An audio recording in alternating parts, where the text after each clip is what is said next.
Moi kaikille! Tänään mä haluaisin puhua tästä lotosta, että esimerkiksi tänään käynyt R-kioskissa ja teki mieli ostamaan semmonen tosi halpa lottokortti. Se maksoi vain 3 €. Tässä se näkyy. Eli mulla on mahdollisuus voittaa. Siellä takana on taulukko. Katsotaan. On mahdollisuus voittaa 30 000 €. No toivottavasti voitamme yhdessä. Ja tää vielä on mielenkiintoinen kortti, että joka tapauksessa, jos edes mä en voita, joka tapauksessa maksetut rahat lähtevät johonkin sinne, eli ei turhaan kuitenkin, en osaa selittää, sorry. Eli aloitetaan. Missä mun onni juttu? Tää on eri juttu. Mä haluaisin, että te kaikki katsotte mun. Tää on semmonen kiinalainen monetti. Mä ostan sen kiinalaista saitista, aliexpress.comista.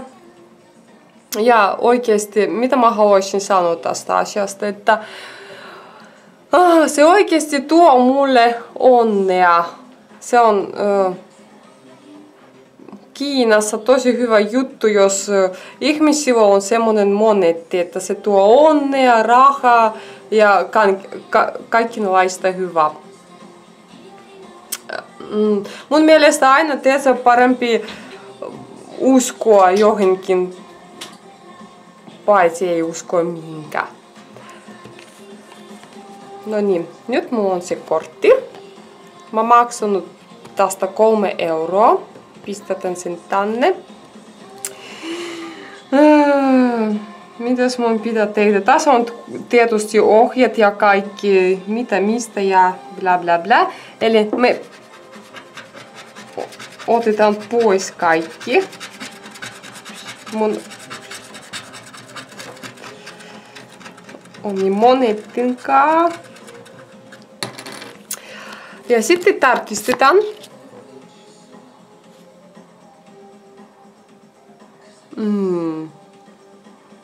No valitettavasti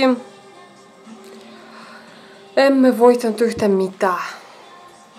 Voi, tosi harmi oikeesti, mutta joka tapauksessa mä oon onnellinen tästä asiasta, kun edes mun 3 € kun mä maksanut tästä, se menee mihinkin joku pupun automan tai jotain vielä. Eli se ei ole maksettu turhaan. Mutta joka tapauksessa suosittelen kaikille ostaa semmoset pikku lottokortit